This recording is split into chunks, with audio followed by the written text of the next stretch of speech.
ለካሌብ ስልክ ከደወለች በኋላ ቲና በክፍሏ ውስጥ ካለው ትልቅ መስታወት ፊት ለፊት ቆማለች። የደወለችው ስልክ ያሰበችውን ክፋት መሳካቱን አውቃለች። የካሌብ ድምፅ በስልኩ ሲንቀጠቀጥና ሲቆጣ መስማቷ ለሷ እንደ ጣፋጭ ሙዚቃ ነበር። በድንገት ክፍሉን በሚያናውጥ ድምጿን ከፍ አርጋ ሳቀችና ትሁት አለች፣ ስሟን በንቀት እያጣጣመችው። ያቺን ምስኪን ፊትሽን አይቼው ነበር። አሁን ግን ያ ፊት በለቅሶና በጭንቀት ሲታጠብ ለማየት ጓጉቻለሁ። ሕይወትሽን እንደ ሲኦል እሳት አደርገዋለሁ። ቲና ካሌብን ስታናግረው የነገረችው እውነቱን ብቻ አልነበረም። እውነት ብቻውን ካሌብን እንደማያሳብደው አውቃለች። ስለዚህ መርዛም የሆነ ውሸት ጨመረችበት። ካሌብ ትሁት ልጁን የወለደችው ተገዳ መስሎህ ነበር። እመነኝ ተሳስተሃል ብለው ነበር። እሷና ተመስገን አሁንም በሚስጥር ይገናኛሉ። ልጁም የፍቅራቸው ፍሬ ነው። አንተን ደግሞ እንደ ሞኝ እየተጠቀመችብህ ነው በማለት በካሌብ ልብ ውስጥ የጥርጣሬንና የጥላቻን ዘር ዘራች። ቲና ክፍል ውስጥ ወዲያና ወዲህ እየተራመደች ቀጣዩን ሴራዋን ታሰላስላለች። ለካሌብ የነገረችው ውሸት ካሌብ በትሁት ላይ እንዲጨክን ብቻ ሳይሆን ቤተሰቡን ከውስጥ ለመናድ የተወረወረ የመጀመሪያው ጦር ነበር። ካሌብ አሁን እንደ ቆሰለ አንበሳ ነው አለች ለራሷ። ያለ ጥፋቷ ጥፋተኛ ያደርጋታል። እሷ ደግሞ እንባዋን እያዘራች ከቤት ትወጣለች። ያኔ ተመስገን ይወስዳታል። ካልሆነም ምን አገባኝ፣ የምትሄድበት ትሂድ፣ ብቻ ትውጣልኝ፣ ቤቴን መልሼ የራሴ ያደርጋለሁ። ቀጣይ የሚፈጠረውን እያሰበች በደስታ ተሞላች።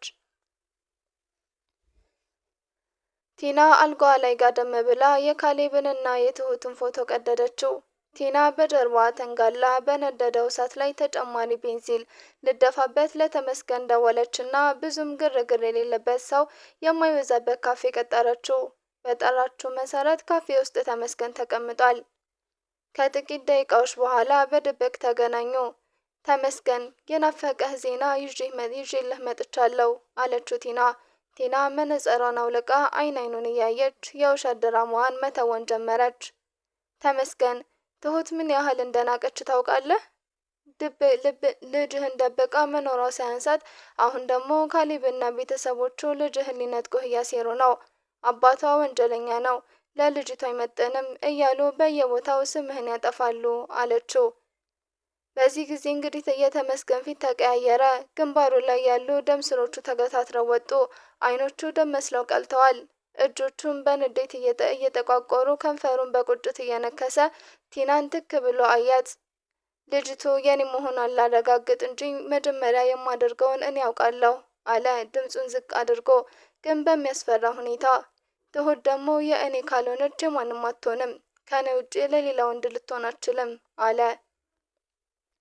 ቲና የተመስገን ሁኔታ ስታይ በውስጧ ተደሰተች። ተመስገን አሁን ከመቼውም ጊዜ በላይ ጨካኝ ሆኗል። ቲና እሳቱ ላይ ማገዶ እየጨመረችበት ማቀጣጠሏን አላቆመችም። እሷ እኮ አሁን ካሌብ ጋር ሆና አንተን ከነመፈጠርህም ትዝ አትላትም፣ እረስተሃለች። ልጅቱን ግን የካሌብ ልጅ ናት ብላ ልታሳድጋት ወስናለች። ካስፈለገ አንተን አጥፍተው ልጅህን ይወስዷታል። ተመስገን በንዴት አይኑ ቀላ። ጥርሱን አፋሽቶ ከመቀመጫው ተነሳ። እጆቹን ጨብጦ መንጋጋውን አፋሽቶ ሲነሳ የሞት ጥላ ያጠላበት ይመስላል። አትጨነቂ ቲና አለ ተመስገን ጃኬቱን እየቆለፈ። አሁን እኔ ምን እንደማደርግ ተመልከች። ትሁት የኔን ቁጣ ገና አላየችውም። ቲና ተመስገን ሲወጣ በጀርባው ያየች በረቂቅ ፈገግታ ተሞላች። አንዱን በእሳት ሌላውን በውሸት እያጋጨች የራሷን የድል መንገድ እየጠረገች እንደሆነ አውቃለች። የቀኑ ብርሃን እየደበዘዘና ድቅድቅ ጨለማ ቤቱን እየወረሰው ነው። ትሁት ሳሎን ውስጥ ተቀምጣ የልጇን ፎቶ በትዝታና በፍቅር እየተመለከተች በውስጧ ትጸለያለች። በድንገት የቤቱ በር በኃይል ተመቶ ሲከፈት ደነገጠች። ካሌብ ነበር። ካሌብ እንደ እብድ ሆኖ ወደ ውስጥ ገባ። ፊቱ በንዴት ተለዋውጧል፣ ትንፋሹም ይቆራረጣል። ትሁት ገና ፊቱን ስታየው የሆነ ያልተለመደና መጥፎ ነገር መፈጠሩን ተረዳች። በፍርሃት ተነስታ ካሌብ በሰላም ነው? ምን ሆነሃል? ብላ ልትጠጋው ሞከረች። ካሌብ ግን ሊሰማት አልፈለገም። አይኑ ያረፈው በእጇ በያዘችው የልጇ ፎቶ ላይ ነበር። ያለምንም ማስጠንቀቂያ እጇን ጠመዘዘና ፎቶውን ነጥቆ በመሬት ላይ ጣለው። ተመስገን ጋር ሆነች ስትስቂብኛል ነበር ብሎ ጮኸባት። ይህን ሁሉ ጊዜ የሌላ ወንድ ልጅ ይዘሽ በእኔ ፍቅር እየተሳለቅሽብኝ ነበር። ይህንን ቆሻሻ ሚስጥርሽን ይዘሽ አሁኑኑ ከቤቴ ውጪ። ትሁት መሬት ላይ የወደቀውን ፎቶ አይታ ስቅስቅ ብላ ማልቀስ ጀመረች።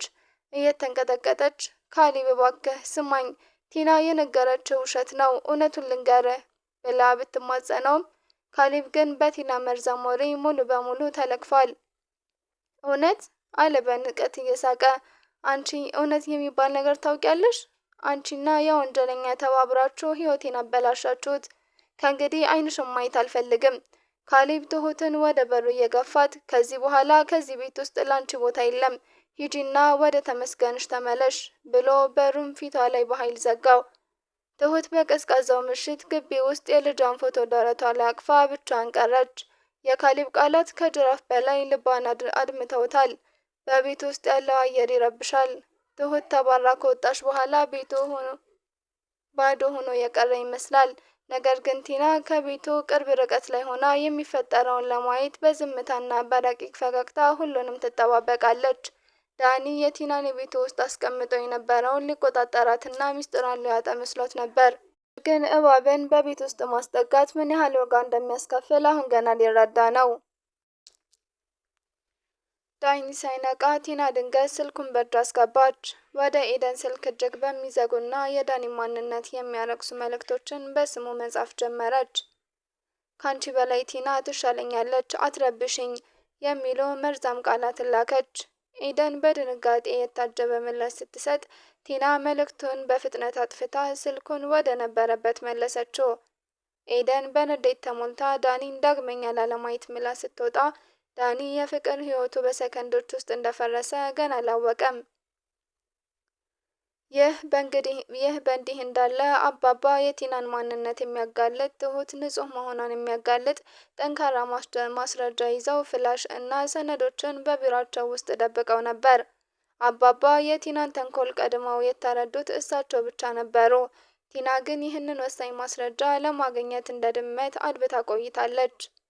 አባባ ለጥቂት ደቂቃ ሻይ ለመጠጣት ከቢሮ ወጣ ሲሉ ቲና እንደ ጥላ ተንሸራታ ገባች። የቢሮውን መሳቢያዎችን በዝምታ ፈተሸችው። የያዘችውን ማስረጃ ሰርቃ በምትኩ ባዶ ወረቀትና ሌላ ፋይል አስቀመጠችበት። በዚህም አልረካችም። በቤት ውስጥ ያሉትን የሲሲቲቪ ካሜራዎችን የተቀረጹ በሙሉ በማጥፋት የሰዎቹን እንቅስቃሴ ወደ ኋላ የምታይበት ምንም አይነት ቪዲዮ ማስረጃ እንዳይኖር አደረገች። እንደ አገባቧ ቀስ ብላ ሰው ሳያያት ወጥታ ሄደች። አባባ ወደ ቢሮአቸው ሲመለሱ ግን የቢሮ በር ተከፍቷል። በክፍል ውስጥ ያሉት መሳቢያዎች በሙሉ ተጎትተው ወጥተዋል። ሰነዶቹ በየወለሉ ተበታትነዋል። አልፎ ተርፎም በጠረጴዛው ላይ የነበረው የአባባ ማስቀመጫ ተሰብሮ መሬት ላይ ተዘርሯል። ቢሮው ልክ በሌባ እንደተመዘበረ ቤት ሆኗል። አባባ በድንጋጤ እየተንቀጠቀጡ ወደ ጠረጴዛቸው ተጠጉ።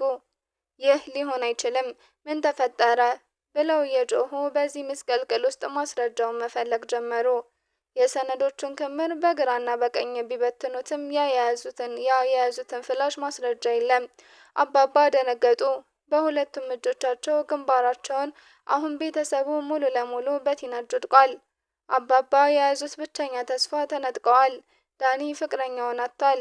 ካሌብ ደግሞ በንዴት ታውሯል። ቲና ሁሉንም ማስረጃዎች በማጥፋት ቤተሰቡን ባዶ እጃቸውን አስቀርታቸዋለች። ቤቱ በሀዘን ተውጧል። ውጭ ድቅድቅ ጨለማ ሲሆን በቤት ውስጥ ግን በዚህ የከፋ የጭንቀት ጨለማ ሰፍኗል። ካሌብ በክፍሉ ውስጥ ተዘግቶበት በንዴት ሲቃጠል፣ አባባ በቢሮአቸው ውስጥ ተክዘው የጠፋውን ማስረጃ ምክንያት ተስፋ ቆርጦ ተቀምጠዋል። ዳኒም ቢሆን የኤደንን ድንገተኛ መጥፋትና የላከችውን የመሰናበቻ መልእክት እያሰበ ግራ በመጋባት ውስጥ ነው። ቲና ግን በዚህ ሁሉ መከራ መካከል የራሷን የድል ድግስ እያከበረች ነው። በአንድ ሆቴል ሰገነት ላይ ብቻዋን ቆማለች። በእጇ የያዘችው የወይን ብርጭቆ ቀስ እያለች እያስከረከረች ከሩቅ የሚታየውን የከተማን መብራት በትዕቢት ትመለከታለች። ቲና በሰራችው ስራ በራሷ ኮርታና በደስታ ስሜት ውስጥ ሆና ከኪሷ ውስጥ ያንን የሰረቀችውን ፍላሽ አወጣችው።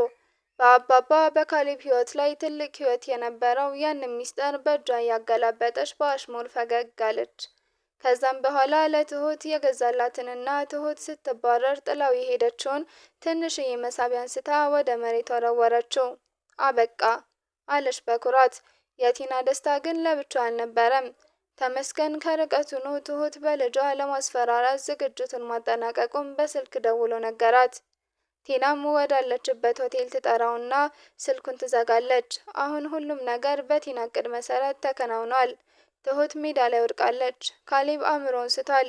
አባባም አቅም አጥተዋል። ቲና የወይን ብርጭቆ ወደ ሰማይ ከፍ አድርጋ ችርስ ለድል ስትል አፋጨች። የቤተሰቡ መፈራረስ ለሷ ትልቅ ስኬት ነበረ። ነገር ግን በዚያው ሰዓት በትሁት ዓይን ውስጥ የነበረው የለቅሶና እሳት፣ በአባባ ልብ ውስጥ የተቀበረው ፍላጎት ገና ሙሉ ለሙሉ እንዳልጠፋ አላወቀችም። ምሽቱ በካሌብ ቤት ላይ አንድ ከባድ ብርድ ልብስ ተጭኗል። በቤት ውስጥ ያለው ዝምታ የሆነ ትልቅ አደጋ መድረሱን የሚያበስር አስፈሪ ጸጥታ አለው። ካሌብ በክፍሉ ውስጥ ዘግቶ በጨለማ ውስጥ አልጋው ጫፍ ላይ ተቀምጧል። አይኖቹ በትኩረት መሬቱን ያያሉ። ህሊናው የሚታየው በትሁት ዓይን ውስጥ የነበረው የመጨረሻ ለቅሶ ብቻ ነው። በጆሮ ውስጥ የቲና መርዛማ ቃላት እንደ ንብ ይጮኻሉ። ስትሳለቅብህ ነበር፣ ተመስገንን ትወደዋለች የሚሉ ቃላት አእምሮውን ሰንገው ይዘውታል። በሌላ በኩል አባባ በቢሯቸው ውስጥ በዝምታ ይቃጠላሉ። የተበታተኑ ወረቀቶችን እንኳን ለመሰብሰብ ጉልበት አጥተዋል። እንዴት? ማን? የሚለው ጥያቄ በጭንቅላታቸው ውስጥ ይመላለሳል። ያ የጠፋው ፍላሽ የቤተሰቡን የህልውና መሰረት ነበር። አባባ እጃቸውን ግንባራቸው ላይ ጭነው ሁሉንም አጣሁት፣ ልጄን ከእባብ ላድነው አልቻልኩም በማለት በለሆሳስ ይቃትታሉ። የከተማ መብራቶች በሩቅ በሚታዩት ነፋስ በሚያፋጩት አንድ ገለልተኛ ከተማ ስፍራ ሁለት ክፉ ቲናና ተመስገን ተገናኙ። ቲና በተንኮል የተሞላው ጥርሷን የሚያሳይ ፈገግታዋን እያሳየች ወደ ተመስገን ቀረበች። የኔ ጀግና አለችው ድምጿን አሳምራ። አሁን ጨዋታው ወደ መጨረሻው ምዕራፍ እየደረሰ ነው። ተመስገን በንዴት የከበደ ድምፁን አወጣ። ትሁት የት ናት? ልጄስ? ሲል ጠየቃት። ቲና የተመስገንን ትከሻ እየዳበሰች ሁሉንም ታገኛለህ፣ ልጅህን ብቻ ሳይሆን ትሁትንም ለዘላለም በእጅህ ማስገባት ትችላለህ። እሷ አንተን ትታ የትም መሄድ አትችልም። ነገር ግን አለችና ድምጿን ዝቅ አደረገች፣ ካሌብንና አባባን ከመንገዳችን ማስዳት አለብን። እነሱ እስካሉ ድረስ ሰላም አታገኝም። ሁልጊዜም አንተን ለማጥፋት ይሞክራሉ። ተመስገን ቀድሞ በትሁት ፍቅር ያበደና ካሌብን ደግሞ በቅናት የሚጠላ ስለሆነ የቲና ቃል እንደ ነዳጅ አቃጠለው። የምትሆን ሁሉ አደርጋለሁ አለ መንጋጋውን ገጥሞ። እነሱን ለማጥፋት እጅ አይንቀጠቀጥም። ቲና በልቧ ሳቀች። ተመስገን ለሷ እንደ መሳሪያ ብቻ እንደሚያገለግል አውቃለች። እሷ የአባባን የንግድ ሚስጥሮች ሰርቃ ድርጅቱን ለማክሰርና ቤተሰቡን ለድህነት ለመዳረግ ስታቅድ፣ ተመስገን ደግሞ ትሁትን አፍኖ ወስዶ በቁጥጥሩ ስር ለማድረግ ተስማሙ። ቲና ካሌብ ትሁትን ከቤት እንዳባረራትና በቅርብ ሰዓት ስለሆነ የቤቱን መንገድ ተከትሎ ቢፈልጋት እንደማያጣት ነግራው እሷን ለማገት ከዚህ የተሻለ ጊዜ እንደሌለ ነግራው ተለየችው። ምሽቱ እየገፋ ሲሄድ ቀዝቃዛው የአጥንት ውስጥ ዘልቆ ይገባል። ትሁት በካሌብ ተገፍታ ከቤት ከወጣች በኋላ የት እንደሄደች እና ምን እንደምትሆን ፈጽሞ አላወቀችም። በእጇ የያዘችው ብቸኛ ነገር የልጇ ፎቶና በልቧ ውስጥ የታተመው ሐዘን ብቻ ነው። በባዶ እግሯ አስፋልቱ ላይ የተራመደች፣ አይኖቿ በእንባ ተጋርደው መንገዱን እንኳን አይታያትም። በድንገት አንድ ጥቁር መኪና ፊት ለፊቷ ፍሬን ይዞ ቆመ። የፊት መብራቱ አይኗን ስለሸፈናት እጇን ጋረደች። ከመኪናው ውስጥ የወረደው ሰው ጥላ ረጅም ሰው መሬት ላይ አረፈ። ያ ድምፅ ለትሁት የሰቆቃ ያህል ከባድ ነበር። የት ልትሄጂ ነው ትሁት? አለ ተመስገን። ድምፁ ውስጥ ያለው ንቀትና ዛቻ አየሩን ይበልጥ ያቀዘቀዘው መሰለ። ትሁት ድምፁን ስትሰማ ደነገጠች። ሰውነቷ ይንቀጠቀጥ ጀመር። ተመስገን፣ አንተ እዚህ ምን ትሰራለህ? ስትል በሲቃ ጠየቀች። ተመስገን ወደ እሷ ተጠጋ። የፊቱ ገጽታ በጨረቃ ብርሃን ሲታይ ይበልጥ ያስፈራል።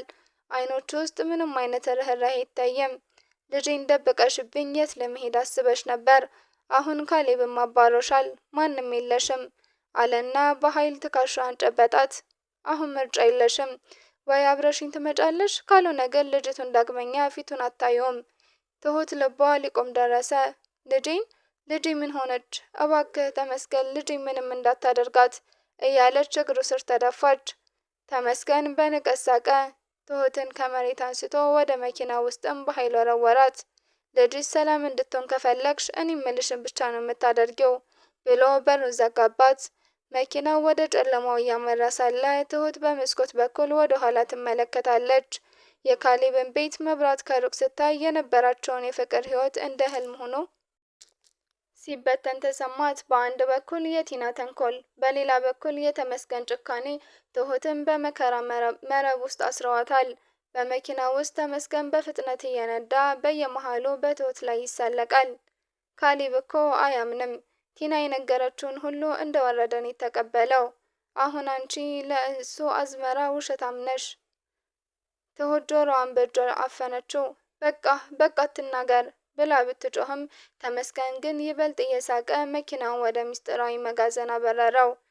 አሁን ትሁት ከድጡ ወደ ማጡ ገብታለች። የካሌብ ፍቅር የራቃት፣ የተመስገን ቂም ደግሞ የከበባት ምስኪን እናቱ ናለች። ካሌብ በክፍሉ ውስጥ ወዲያና ወዲህ ይራመዳል። ቁጣው በዝቶ አእምሮ ቢዝልም አንድ ነገር ግን እረፍት ነስቶታል። ትሁት ስትመጣ የታየው የዓይኖቿ ሁኔታ ያ ጥልቅ ሐዘን እንጂ የተንኮለኛ ሰው ዓይን አልነበረም። ልቡ በድንገት አጥፍተሃል የሚል ድምፅ አሰማበት። በዚህ መሃል አባባ በቢሮአቸው ውስጥ ተቀምጠው ሁሉንም በድንጋጤ ውስጥ ናቸው። ይሁን እንጂ አባባ በብዙ ውጣ ውረድ ውስጥ ያለፉ ሰው በመሆናቸው ተስፋ መቁረጥን አልመረጡም። ቢሮ ቢዘረፍባቸውም ቲና የረሳችው አንድ ነገር አለ። አባባ በጥንቃቄ መሬት ላይ የተበታተኑትን ወረቀቶች ማየት ጀመሩ። በድንገት አባባ ከአንድ መጽሐፍ ስር የወደቀች ትንሽዬ ማስታወሻ አዩ። ማስታወሻዋ ቲና ቢሮውን ስትበረብር ከኪሷ የወደቀች ነበረች። አባባ እጃቸው እየተንቀጠቀጠ ማስታወሻዋን አንስተው አነበቧት። በውስጧ ተመስገን 09 የሚል ስልክ ቁጥርና ልጁን ለመውሰድ ዛሬ ማታ ይመጣል የሚል በእጅ የተጻፈ አጭር መልእክት ሰፍሯል። አባባ ደረታቸውን ያዙ። አምላኬ ሆይ አሉ በድንጋጤ። ቲናና ተመስገን አብረው ናቸው? ልጄን አሳበደችው። አባባ እስኪነጋ አልጠበቁም። በደረቅ ሌሊት ወደ ዳኒ ቤት ሮጡ። ዳኒ ሰላሙን አጥቶ እንቅልፉን አጥቷል። አልጋው ላይ ተቀምጦ የኤደንን ፎቶ እያየ ሲቆዝም አባባ በኃይል በሩን ቆረቆሩ። ዳኒ ተነስ አሉ ድምጻቸው የተቆራረጠ። በፍጥነት በሩን ከፈተላቸው። ቲና ሁላችንንም እየተጫወተችብን ነው። ተመስገንና እሷ ተባባሪዎች ናቸው። ዳኒ ማስታወሻውን ሲያይ ደሙ ፈላ። ይርች ሴትዮ አለ በንዴት ጥርሱን እያፏጨ። ኤደንንም ያለያየችኝ እሷ መሆን አለባት። ዳኒና አባባ ወዲያውኑ ወደ ካሌብ ክፍል አመሩ። ካሌብ በሩን ከፈተላቸው። ፊቱ በለቅሶና በንዴት ተበላሽቷል። አባባ ማስታወሻውን በፊት ላይ ደቀኑበት። ተመልከት ካሌብ፣ ያባረርካት ሴት ንጹህ ነበረች። ያንተን ጥበቃ የምትፈልግ እናት ነበረች። አንተ ግን የቲናን መርዝ ጠጥተህ ህይወቷን አጠፋኸው። ካሌብ ማስታወሻውን ሲያነብ ዓለም ዞረችበት። አልቻልኩም፣ ምን አደረግኩ አለና ግድግዳውን በቦክስ መታው። ትሁት ሴት ናት ብሎ ጮኸ። አሁን መጮህ አይጠቅምህም አሉ አባባ። ተመስገን ልጅህን ወስዶባታል። እሷንም ደግሞ አደጋ ላይ ልትሆን ትችላለች። አሁኑኑ መፈለግ አለብን። የትሁት ንጽህና በአባባ ብልሃትና ፍንጭ ማግኘት ጀምሯል። የቲና መርዛማ ሴራ መጋለጥ ቢጀምርም ትሁት ግን አሁንም በአደገኛው ተመስገን እጅ ውስጥ ገብታለች። ካሌብ የፈጸመው ስህተት አርሞ ትሁትን ሊያድናት ይችል ይሆን የሚለውን